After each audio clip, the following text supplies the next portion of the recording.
Bismillahirrahmanirrahim. Assalamualaikum warahmatullahi wabarakatuh.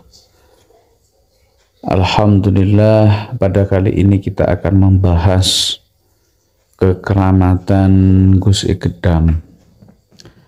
Ini video asli Al-Fakir. Pertama kali hadir di majelis Gus Ikdam. Pertama, Al-Fakir sangat penasaran sekali bagaimana seorang pemuda yang sangat muda mempunyai karismatik yang luar biasa sehingga bisa mengumpulkan umat manusia puluhan ribu setiap minggunya. Ini satu minggu 2 kali, yaitu di malam Jumat dan malam Selasa. Kebetulan Al-Fakir hadir pada majelis Sabil Taubah itu di malam Selasa. Ada beberapa hal yang bisa kita ambil hikmah. Pertama adalah doa itu silahul mu'min. Doa adalah senjata bagi orang muslim atau orang mukmin yang mana tidak bisa serta-merta dikabulkan begitu saja oleh Allah Subhanahu wa Ta'ala. Sebagaimana yang sering dijelaskan oleh Gus Ikdam bahwa kekeramatannya itu bukan darinya tapi dari mbah-mbahnya. Kemudian ketika begitu, maka seyogyanya kita itu benar-benar mendoakan untuk anak turun kita, mudah-mudahan menjadi orang yang mulia di dunia dan selamat di akhirat. Kemudian hikmah yang bisa kita ambil selanjutnya adalah bahwa Allah Ta'ala itu memberikan derajat pada siapapun, kapanpun dan dimanapun. Kita melihat pada waktu itu dengan mata kepala sendiri. Ribuan manusia hadir dari beberapa tempat yang jauh dari kota Blitar. Kemudian saya rasa secara logika kekeramatan seperti ini akan mudah untuk hilang, akan mudah sirna sebagaimana artis-artis kebanyakan. Kita tahu dulu bagaimana familiarnya atau viralnya Inul Daratista. Dengan aborannya itu luar biasa. Dapat menggemparkan dunia itu. Tapi setelah itu hilang ditelan bumi. Kita paham waktu itu viral-viralnya Aserehe pada tahun 90-an itu. Goyangan Aserehe itu, rehe-rehe itu mendunia itu. Dan sangat luar biasa antusias manusia waktu itu. Tapi setelah itu hilang sirna. Kita paham artis papan atas dengan kesuksesannya, dengan kemapannya, tapi setelah itu sirna. Bahkan kadang di akhir hayatnya ngontrak dan dalam keadaan miskin. Lah itu semua berawal dari viral. Bahasa sekarang viral. Kalau bahasa dulu itu terkenal luar biasa.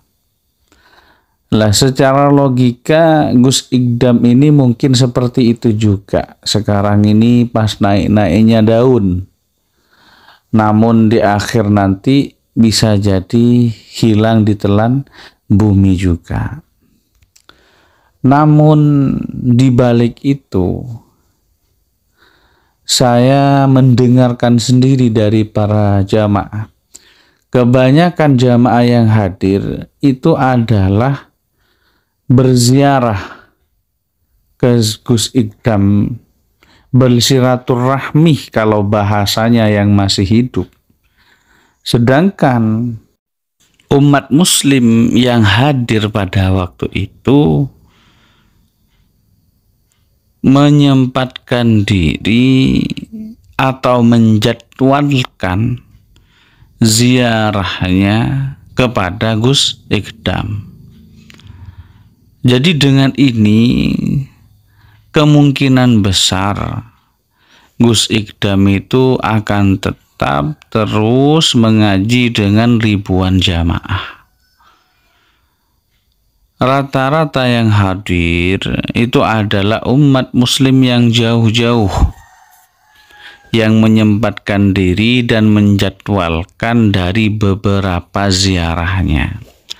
Ada yang ditanyakan, jawabannya, alhamdulillah saya sudah dari makamnya Gus Dur.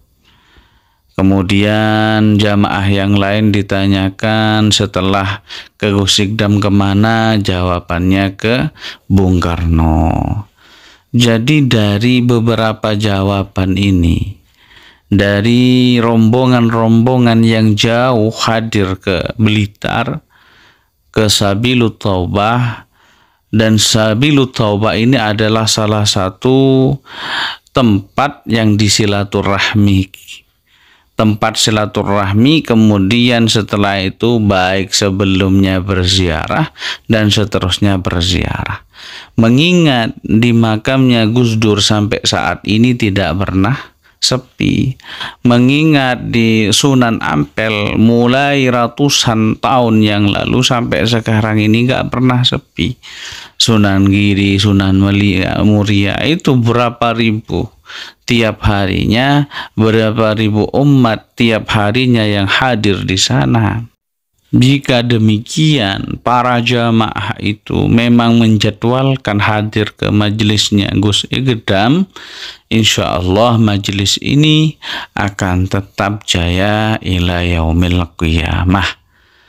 Ya, tetap jaya selagi dipegang oleh Gus Ikdam. Untuk seterusnya, wallahu alam. Karena kekeramatan itu tidak bisa diwariskan, tidak bisa diwariskan. Rata-rata orang keramat itu adalah karakter daripada beliaunya sendiri. Tidak bisa para wali itu menurunkan kekeramatannya ke anak-anaknya serta merta, tidak bisa. Kita paham bahwa Kiai Khalil Bangkalan, Kiai Hamid Pasuruan, Habib Soleh Tanggul, dan lain sebagainya.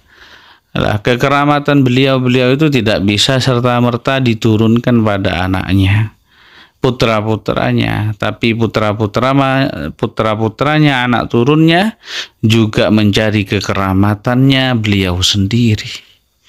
Berbeda dengan manajemen pendidikan di pondok pesantren. Kalau manajemennya itu manajemen pendidikan madrasah-madrasah, ilmu syariat, maka itu sangat mudah untuk dikembangkan, dijalani. Berbeda dengan kekeramatan, karena kekeramatan ini jalur pusat, sedangkan jalur pusat itu adalah orang-orang khos, tidak semua bisa. Mari kita doakan mudah-mudahan Gus Ikdam diberi umur yang panjang, umur yang barokah, selalu memberi keharmonisan, kenyamanan, keamanan bagi kita semua. Itu yang bisa saya sampaikan. Mudah-mudahan sampai akhir hayat beliau majelis Sabilut Taubah itu terus berkembang dan memberi manfaat yang besar. Bahkan tidak hanya sampai beliau, ke anak turunnya beliau juga bisa melanjutkan estafet ilmu luar biasa ini. Amin, Allahumma amin. Akhiran, assalamualaikum warahmatullahi wabarakatuh.